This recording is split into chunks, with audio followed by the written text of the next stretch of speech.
Now, you guys remember when inflation really took hold and became a big issue. There were all these different articles, mainstream articles on the topic. And look, the default view of a lot of the articles was like, oh, this is because of the big spending during COVID. That was the default view. And many went even further than that and made the argument that this is specifically because of the money that helped working people. In other words, those $1,400 checks or the previous $600 checks, that was the taste they left in everybody's mouth. This idea that that's what's leading to inflation. God, we give people at the bottom and in the middle a little bit of money, and then the whole economy collapses. Man, we definitely shouldn't do that again. That was like the corporate media default perspective, right? Now, I fell for some of the propaganda, namely that, hey, these big spending bills during COVID, I could theoretically see how that leads to inflation, right? Big spending from the government. It makes sense intuitively, like, maybe, hey, that's probably what's leading to it. Well, I had a bunch of conversations behind the scenes at the time with people who are economists or just experts on this sort of stuff. I remember talking to Jeff Stein of the Washington Post, who, by the way, does a phenomenal job. He's a great reporter. And what they tried to impress upon me is that is not what's leading to inflation at all. You just fundamentally don't understand the situation if you think it's because of big government spending. In fact, what is much more likely is all of these supply chain woes that we have as a result of the pandemic. That's probably the biggest culprit. And then eventually we learned, oh my goodness, there's now this media hysteria over inflation. So corporations are using that hysteria to arbitrarily raise their prices to pad their bottom line and make more profit. And the term for that was used was greedflation. It's just because corporations are greedy and they want to make more money. So they're saying, hey, we have to raise prices. And they raise prices even though those particular goods, they're not actually being impacted by inflation. They're just raising prices to make more profit. And this tracked perfectly with a massive increase in corporate profits at the time. In fact, I believe it was Matt Stoller had an article. It was about 60% of inflation was literally just due to corporate greed and price gouging. So it's the effect of monopolies, it's the supply chain, and it's corporate greed. So look at this. This is amazing. So here we are a year later. In Axios, they say, once a fringe theory, greedflation gets its due. You don't say. Once dismissed as a fringe theory, the idea that corporate thirst for profits drives up inflation, aka greedflation, is now being taken more seriously by economists, policymakers, and the business press. Though inflation is starting to come down, it still remains well above the Fed's target level of 2%, and understanding what's causing inflation is key to combating it now and next time. The idea that profits drove our current bout of inflation surfaced in the last few years among progressive economists and lawmakers, but was waved away by more mainstream types as a conspiracy theory that changed earlier this year.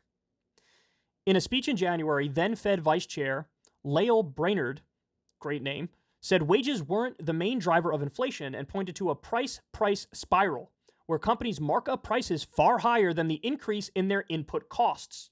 In March, the chief economist at UBS Global Wealth Management, Paul Donovan, published a note on profit margin-led inflation, describing how in late 2022 and into this year, companies, particularly retailers and consumer goods makers, convinced customers that they needed to raise prices. They didn't really. Most of the time, these companies have weak pricing power, meaning they depend on repeat customers and can't just wildly increase prices because consumers will abandon them, he says. But businesses, both large and small, had a convincing story to tell. They really didn't want to raise prices, but there was this terrible war or the pandemic or labor shortage or whatever, Donovan tells Axios. That's what's basically been going on. With so much influx, people were more accepting of higher costs for everything, and more companies had to raise prices. And more convinced companies had to raise prices. In earnings conference calls last year especially, executives spoke in corporate lingo about consumers accepting such price increases. Most folks aren't sticking with the greedflation label. That got a lot of blowback from those who argued that companies have long been greedy. That's not what's at play. Donovan's work describes companies taking advantage of a window of opportunity to raise prices more than normal, like kids in a candy shop. A few weeks after Donovan's paper came out, European Central Bank Executive Board Fabio Panetta expressed worries that inflation growth was due to increasing profits. So in other words, they go on to say, Bloomberg brought it up and said, hey, this is actually what's causing inflation. Wall Street Journal brought it up saying the same goddamn thing. Now remember, at the time when this was first brought up, all these people were scoffing. In fact, it was Larry Summers debating Jon Stewart over this, and Jon Stewart was like, wake up, dude. Wake up. We know what's leading to inflation. And he was denying it. He was denying it. But it turns out now it's conventional wisdom. Once viewed as a conspiracy theory, now it's conventional wisdom. And you know what? It was kind of clear all along, because all you had to do was see the tremendous increase in profits at the same time. That they're saying, we have to raise the prices. Well, if you have to raise the prices because you have more costs, then the profit margin wouldn't be going up so much now, would it? But it was going up.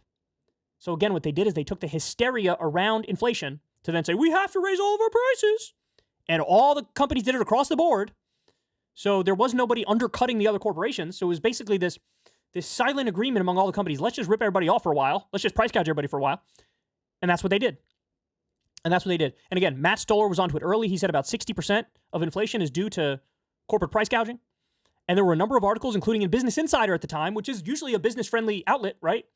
They had an article listing specific corporations and exactly how they're doing it. And we covered that at the time. So it turns out corporations are greedy and manipulative, and they lie. And it's anything to increase that bottom line. That means shaking everybody down in the entire country. God damn it, they'll do it. And what did our government do? Sat around and did nothing. And if anything, they blamed workers getting a little extra money during a pandemic to then turn around and say, maybe we got to embrace austerity now because you guys got too much money and that's what's leading to inflation. So it was a double whammy. The workers got hit because of the inflation, because of the price gouging of the companies, and then also the government turned around and said, we're never going to give you guys any more money. That's crazy. We have everything ass backwards in this conversation. Everything is ass backwards. What you needed to do, and Bernie brought this up at the time, is what's called a windfall profits tax.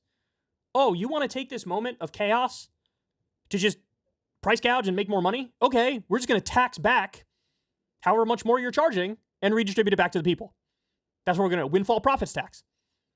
But they didn't do that. Of course they didn't do that. Biden didn't even consider it. So anyway, you guys get it. It's infuriating, isn't it? When you bring something up, you know it's real because the evidence shows it, but the mainstream media and mainstream economists scoffed at it and swatted it away. But now they've all come around. Well, I guess that's better than them never coming around, but it is what we call too little, too late. Okay, guys, that's the show. I love y'all very much. As always, thank you for listening. Everybody do me a big favor. Click like, click subscribe, click that bell icon so you get a notification every single time a video drops. That helps us get around the algorithm from crushing us. Remember, you can always listen to the full audio version of the show on Spotify. We upload the full audio podcast over there, so enjoy that if you want to listen that way as opposed to going video for video on YouTube. And much love to everybody who supports this show on Patreon, everybody who tips this show through the thanks button below, everybody who supports Crystal Kyle and friends. And remember, we always welcome your support because I never talk to any corporations or any advertisers. I don't want to do that as a matter of principle. We like building it bottom up. So yeah, that's all I got for you guys. I love y'all, and I will talk to you soon. Peace. Hey y'all, do me a favor and like and subscribe. It helps out big time in the algorithm. Click the bell as well for notifications when videos drop, and watch that video on screen right now. You know you want to.